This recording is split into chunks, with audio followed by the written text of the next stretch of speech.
दरम्यान उद्धव ठाकरे हे बोरिवलीमध्ये पोहोचलेले आहेत। अभिषेक घोसाळकर यांच्या पार्थिवाचं अंत्यदर्शन घेण्यासाठी उद्धव ठाकरे हे बोरिवलीमध्ये दाखल झालेले आहेत।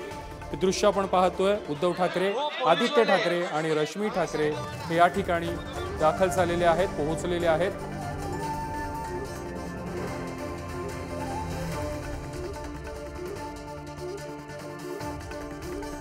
अभिषेक घोसाळकर यांच्यावर काल गोळीबार झालेला होता आणि या गोळीबारामध्ये त्यांचा मृत्यू झालेला होता। आज त्यांच्या पार्थिवावर अंत्यविधी केले जाणार आहेत।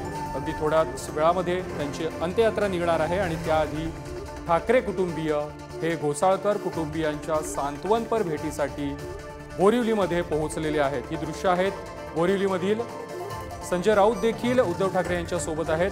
आदित्य ठाकरे, रश्मी ठाकरे, उद्धव ठाकरे आणि संजय राऊत, त्याचप्रमाणे ठाकरे गटाचे इतर दिग्गज नेते देखील या ठिकाणी दाखल झालेले आहेत।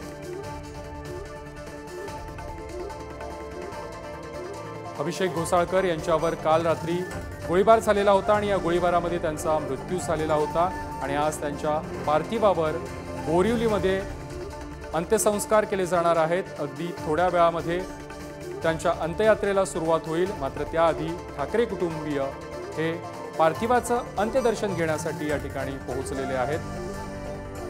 ठाकरेंच्या शिवसेनेचे इतर नेते देखील अभिषेक घोसाळकर यांच्या अंत्यदर्शनासाठी या ठिकाणी पोहोचलेले आहेत। अंबादास दानवे, खैरे देखील काही वेळापूर्वीच या ठिकाणी पोहोचलेले होते। आता संजय राऊत देखील या ठिकाणी पोहोचलेले आहेत। अनिल परब देखील अंत्यदर्शनासाठी बोरिवलीमध्ये दाखल झालेले आहेत।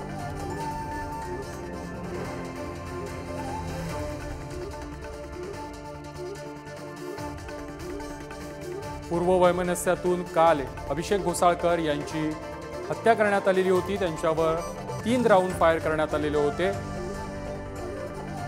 त्याआधी घोसाळकर आणि त्यांच्यावर गोळीबार करणाऱ्या व्यक्तीनं फेसबुक लाईव्ह एकत्रित केलेलं होतं आणि त्यानंतर त्यांच्यावर गोळीबार करण्यात आलेला होता आणि या गोळीबारानंतर त्यांचं निधन झालं।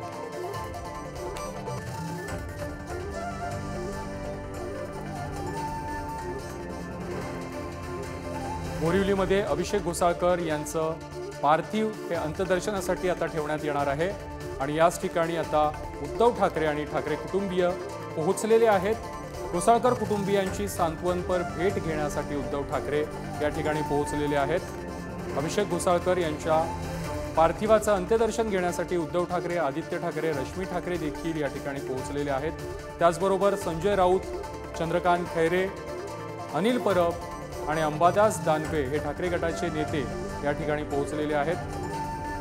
ठाकरेंच्या सेनेचे शिवसैनिक देखील या ठिकाणी मोठ्या संख्येने जमलेले आहेत। मोठा पोलीस बंदोबस्त देखील या ठिकाणी तैनात करण्यात आलेला आहे। इतर राजकीय पक्षांचे नेते देखील अगदी थोड्याच वेळात या ठिकाणी अभिषेक घोसाळकर यांच्या पार्थिवाचं अंत्यदर्शन घेण्यासाठी या ठिकाणी पोहोचतील। मात्र उद्धव ठाकरे सध्या या ठिकाणी पोहोचलेले आहेत। हे दृश्य आहेत थेट बोरिवलीमधून अभिषेक घोसाळकर यांचं पार्थिव आता अंत्यदर्शनासाठी या ठिकाणी ठेवण्यात येणार आहे।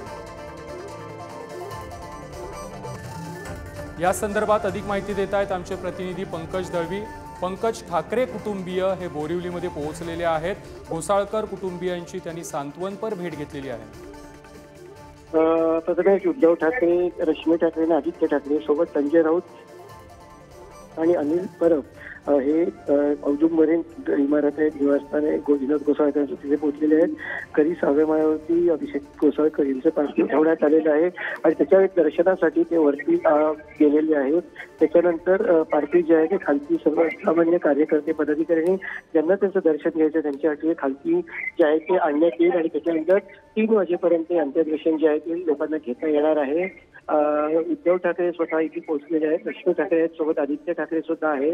अभिषेक घोसाळकर यांची काल संध्याकाळी गोळ्या मारून जी आहे हत्या करण्यात आली होती। त्याच्यानंतर राजकीय वर्तुळामध्ये नक्कीच त्याच्यावर एक मोठं ज्याला आपण म्हणू शकतो आरोप प्रत्यारोपांचं वादळ जे आहे ते निर्माण झालं। विरोधी पक्षनेते अंबादास दानवे यांच्याशी आपण काही वेळापूर्वी बोललो, तेव्हा अंबादास दानवे यांनी महाराष्ट्रामध्ये गुंडाराज होतं एका अशी प्रतिक्रिया दिली। त्यांनी याची चौकशी व्हायला पाहिजे अशी भूमिका सुद्धा मांडली। आता जे अंत्यसंस्कार झाल्यानंतर विरोधकांकडून याच्यावरती जी आहे ती भूमिका स्पष्ट केली जाईल। अर्थात इथे सगळ्या पक्षाचे नेते आलेले आहेत। सकाळी आमदार मनशा चौधरी येऊन गेल्या। आता उद्धव ठाकरे जे आहेत ते इथे पोहोचलेले आहेत. अजय चौधरी आमदार असतील, सुनील प्रभू असतील, त्याच्यानंतर संजय पोतनीस, विलास पोतनीस, विरोधी पक्षनेते अंबादास दानवे यांच्यासह सर्वपक्षीय नेते इथे जे आहेत ते उपस्थित आहेत. प्रवीण दरेकर सुद्धा इथे आलेले आहेत. प्रवीण दरेकर आणि अभिषेक गोसाळकर यांचं मुंबई बँकेच्या माध्यमातून खूप जवळचं संबंध होते. विनोद घोसाळकर यांचं बोरिवलीला निवासस्थान आहे. या निवासस्थानी जे नेते जे आहेत ते अंत्यदर्शनासाठी येत आहेत. दुपारी 3 वाजेपर्यंत अंत्यदर्शनासाठी पार्थिव ठेवण्यात येईल. त्याच्यानंतर दौलत नगर स्मशानभूमीमध्ये त्यांच्यावरती अंत्यसंस्कार करण्यात येतील. प्रथमेश. नक्कीच पंकज, या ठिकाणी जे शिवसैनिक जमलेले आहेत किंवा घोसाळकर समर्थक आहेत त्यांच्या भावना काय आहेत नेमक्या? प्रथमेश, त्यांच्या भावना निश्चितच तीव्र आहेत असं म्हणावं लागेल. कारण घोसाळकर कुटुंबाचा हा पूर्ण राजकीय परंपरा आहे आणि त्यामुळे अनेक वर्ष ते या समाजकारणाशी राजकारणाशी इकडच्या जोडलेले आहेत. त्यामुळे जी लोक शिवसेनेचे सदस्यही नाहीत किंवा ज्यांचा राजकीय संबंध नाही अशी सुद्धा लोक इथे विनोद घोसाळकर यांच्या निवासस्थानी अभिषेक यांच्या पार्थिवाचं अंत्यदर्शन घेण्यासाठी आलेले आहेत. विशेषतः आयसी कॉलनी किंवा तो आसपासचा भाग असेल बोरिवलीचा, तिकडे अभिषेक घोसाळकर यांचं बऱ्यापैकी वर्चस्व होतं. बऱ्यापैकी ख्रिश्चन वसाहत तिकडे आहे. त्यामुळे चर्चचे फादर, नन या सुद्धा अंत्यदर्शनासाठी विनोद घोसाळकरांच्या निवासस्थानी येऊन गेल्या. तिथे अभिषेक घोसाळकरांच्या पार्थिवाचं त्यांनी अंत्यदर्शन घेतलं. समाजातल्या सर्व स्तरातले लोक इथे जी आहेत ती आलेली आहेत. त्याच्यामध्ये वेगवेगळ्या समाजाची, धर्माची लोक आहेत. कुठेतरी त्यांच्या मनात तुम्हाला त्याप्रमाणे भावना काय आहेत, तर आपला एक चांगला तरुण नेता गमावला याचं दुःख त्यांच्या मनात आहे. लोक भावनिक होत आहेत, काही लोक रडतात सुद्धा आहेत. पण मात्र असं असताना एक राग त्यांच्या मनामध्ये की असं झालं नको, असं व्हायला नको होतं, असं का झालं, कुठेतरी एक राग. नक्कीच पंकज, धन्यवाद तुम्ही दिलेल्या माहितीसाठी.